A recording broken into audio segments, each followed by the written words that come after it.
안녕하세요. 책사입니다. 우리의 옛 이야기 시작하겠습니다. 옛날 어느 마을에 세상에 아기 귀신이라는 험악하고 무시무시한 도적이 있었다.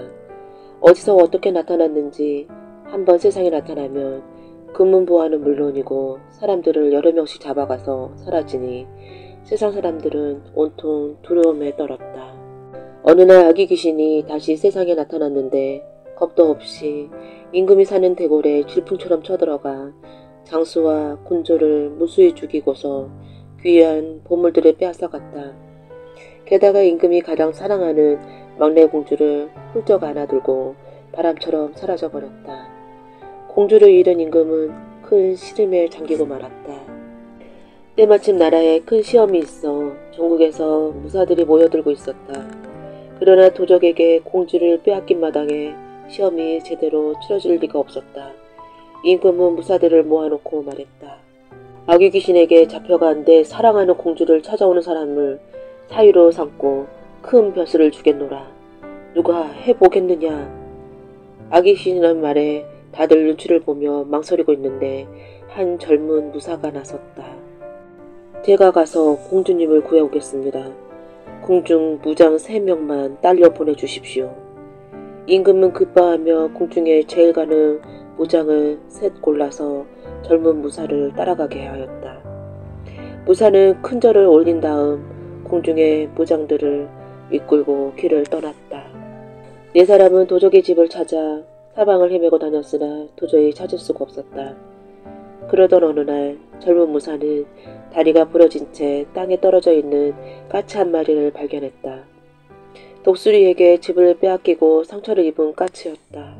무사는 그냥 지나치지 않고 까치의 다리에 상처를 보살피며 명태 껍질로 감싸주었다. 덕분에 까치는 다시 한번 하늘로 날아오를 수가 있었다.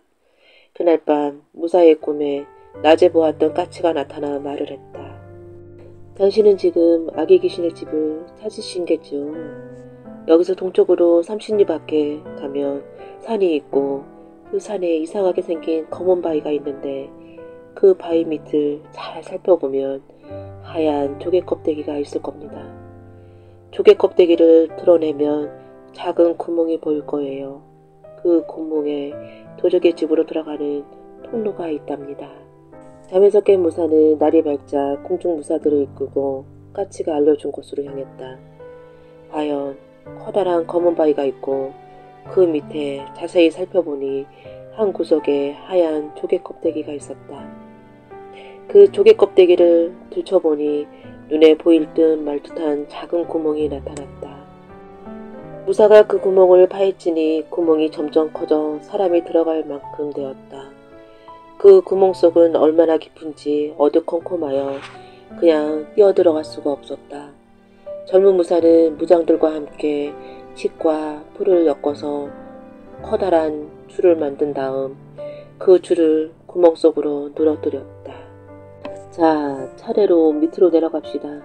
위험을 느끼거든 줄을 흔드시오. 그러면 위에서 끌어올려 주리다. 궁중무사 한 사람이 먼저 줄을 붙잡고 골속으로 향했다. 하지만 그는 아기 귀신을 만날 생각에 겁이 덜컥 나서 몇 걸음 내려가지도 못하고 줄을 흔들었다. 두 번째 무장은 반 정도까지 내려갔으나 역시 무서운 생각에 줄을 흔들고서 땅 위에 올라갔다.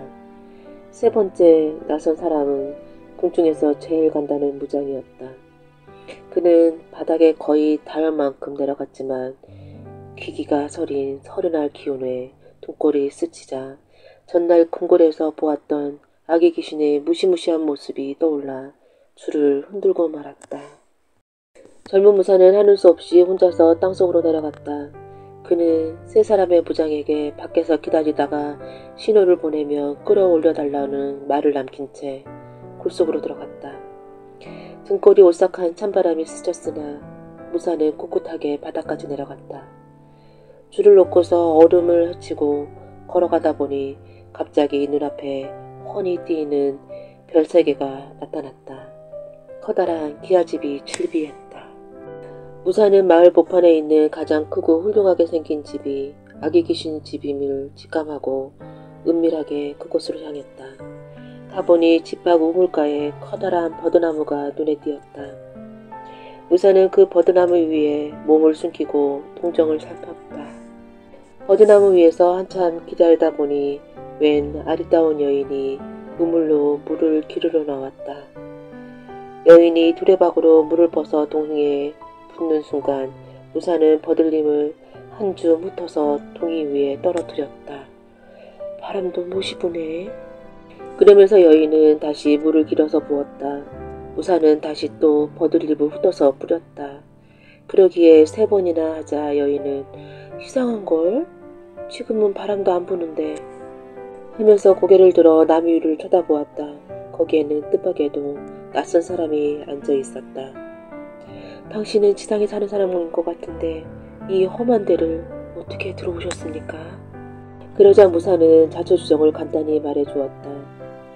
그래서 임금님의 막내 공주님을 구하러 이렇게 내려온 것이랍니다. 그러자 여인은 깊은 한숨을 내쉬었다. 내가 바로 나라의 공주랍니다. 그러나 저러나 저 무서운 아기 귀신을 어떻게 감당하려고 하시는지요. 공주는 젊은 무사를 치마폭에 숨겨서 아기 귀신의 집 안으로 들어갔다. 공주는 무사를 집 구석에 있는 헛간으로 이끌고 가더니 한 옆에 놓인 커다란 쇳덩이를 가리켰다. 어디 얼마나 힘이 센지 저걸 한번 들어보세요. 무사가 있는 힘을 다해 겨우 쇳덩어리를 들어 올리자 공주가 말했다. 그 정도로는 어림없습니다. 힘을 더 길러야 해요. 공주는 무사를 헛간 속에 숨겨놓고 날마다 먹을 것을 날아다 주며 물 한 병씩 떠다 주었다. 이건 아기 귀신이 먹는 장군수랍니다. 이걸 먹으면 힘이 날 거예요. 무사가 그 물을 먹자 점점 힘이 솟구쳐 올랐다. 며칠 안에 무사는 쇳덩어리를 공기 노리듯 다룰 정도로 힘이 세졌다. 됐습니다. 이제 곧 아기 귀신이 집으로 돌아올 거예요. 제가 술을 먹여 잠들게 할 테니 신호를 보내면 나와서 처치하세요. 그때 갑자기 천둥치듯 쿵쿵 소리가 나면서 땅이 울리기 시작했다. 아기 귀신이 옵니다.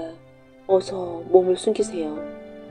공주는 얼른 밖으로 나가서 아기 귀신을 맞이했다. 아기 귀신은 집 안에 들어오더니 납작한 코를 벌렁거리며 킁킁 냄새를 맡았다. 오늘은 이상하게 사람 냄새가 나는걸? 그럴 리가 있겠습니까? 피곤하셔서 그렇겠지요. 저도 사람이지 않습니까? 어서 들어가세요. 공주가 고운 목소리로 말을 건네며 분기 같은 손으로 도적을 손을 잡아서 이끄니 도적은 기분이 좋아져서 안으로 들어갔다. 방에 들어가더니 푸짐한 술상이 차려져 있었다. 오늘은 특별히 대감을 위해서 술상을 보았습니다. 저의 정성이니 많이 드세요. 그러자 도적이 큰 눈을 껌뻑거리며 말했다. 허허, 이게 웬일이람? 이제 내 말을 듣기로 했단 말이냐? 안 그러면 어쩌겠습니까? 대감님을 모시고 살 수밖에요. 자, 한 잔 드세요. 아, 진짜 그럴 일이지. 도적은 흉악한 얼굴로 웃음을 지어 보이며 공주가 권하는 독한 술을 연껏 부어 들이켰다. 대감님, 그런데 궁금한 게 한 가지 있습니다. 말해 주실 거죠? 아, 말해주고 말고.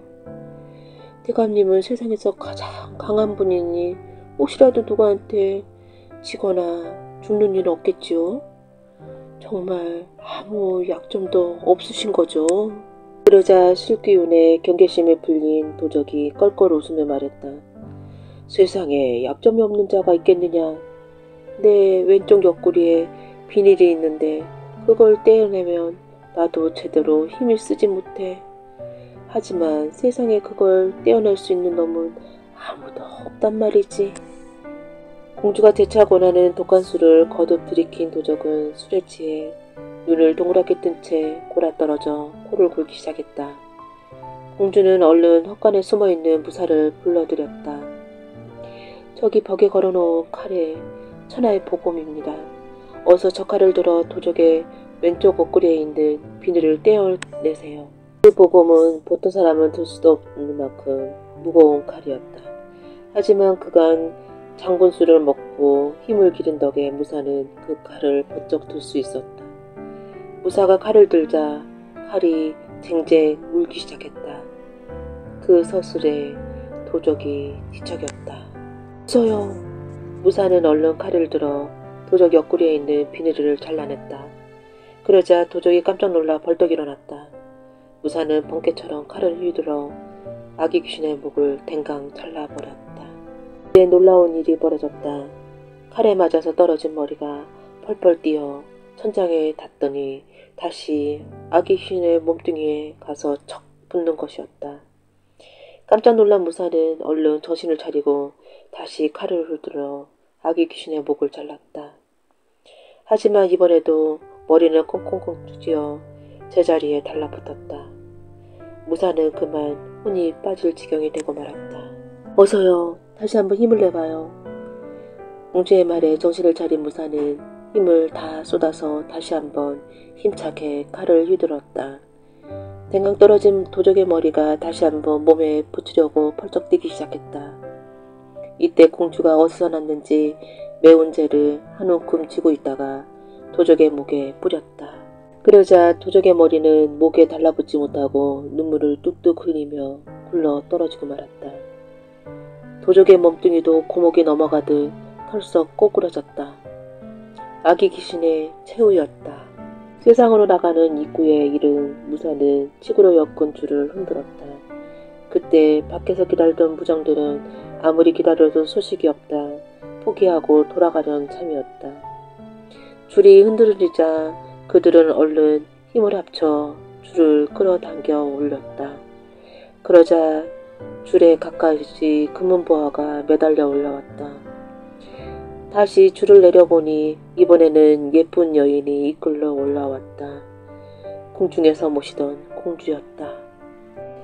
자, 어서 줄을 내려 무사님을 끌어올리세요. 그렇지만 무장들은 잠깐 무엇인가를 운운한 듯 하더니 줄 대신 옆에 놓여있는 커다란 돌을 구멍 속으로 굴러 떨어뜨렸다. 그러자 땅속에서 으악 하는 비명이 들렸다. 무장들은 얼른 땅속나라의 입구를 막아놓고는 양옆에 공주를 붙들었다. 이게 무슨 짓이에요? 그러자 색 가운데 우두머리에 대는 무장이 공주를 협박하여 말했다. 만약 이 사실을 말하면 당신과 당신 아버지는 우리 손에 죽고 말 것이오. 궁궐에 우리를 당할 자가 없는 걸 명심하시오. 공주는 아기 귀신의 손에서 벗어나자마자 이렇게 또 다른 도적의 손에 이끌려 궁궐로 돌아오게 되었다. 3명의 무장이 공주를 데리고 궁궐에 이르자 임금은 하늘에 올라갈 듯 기뻐했다.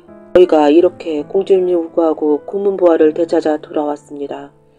하지만 젊은 무사는 그만 아기 귀신의 손에 죽고 말았습니다. 그래, 수고가 많았소. 과연 이 나라의 최고 무장이라 할 만하오. 내 그대들에게 큰 벼슬을 내리고 이 금은보화를 모두 상으로 내리리라. 이제 그대들을 위해 잔치를 베풀 터이니 마음껏 즐기도록 하오. 그렇게 한참 잔치를 벌이고 있을 무렵 젊은 무사는 땅속나라를 방황하는 중이었다. 줄을 기다리고 있다가 갑자기 바윗돌이 굴러내려와 무사는 깜짝 놀라 비명을 질렀지만 번개처럼 몸을 베어 아슬아슬하게 바윗돌을 피할 수가 있었다.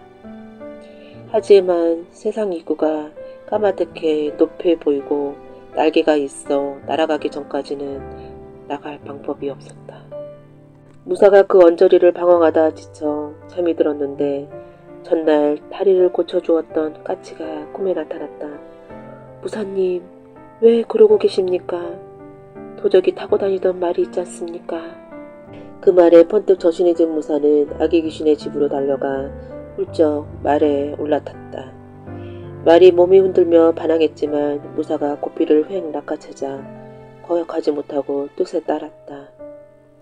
무사가 엉덩이를 때리자 말은 펄쩍 날아오르는데 빠르기가 독수리와 같았다. 무사는 말을 물고 땅속나라의 입구에 달려와 위로 치솟았다. 큰 칼을 휘둘러 무장들이 막아놓은 것을 헤쳐버리고 지상으로 올라왔다. 무사를 지상에 내려놓은 말은 한번 크게 울더니 스스로 검은 바위 위에 몸을 부딪혀 죽고 말았다. 무사는 말을 묻어준 다음 황급히 궁궐로 향했다. 온몸에 땀에 젖은 채 궁궐에 도착해보니 한참 잔치가 벌어지고 있는 참이었다. 3명의 무사가 한껏 무용담을 늘어놓고 있고 인군과 신하들은 그 말에 무릎을 치고 있었다. 공주는 음식에 손을 떼지 않고 어두운 표정으로 한 옆에 앉아 있었다. 그때 무사가 임금 앞으로 나아가 소리쳤다. 마마, 소신이 돌아왔습니다. 저를 죽이려고 한 저 간악한 장수들을 벌 주소서. 그 모습을 본 공주가 반색을 하며 나섰다. 아버님, 저 사람이 저를 구해준 분입니다. 저분의 공을 저 세 장수가 가로채려 했어요.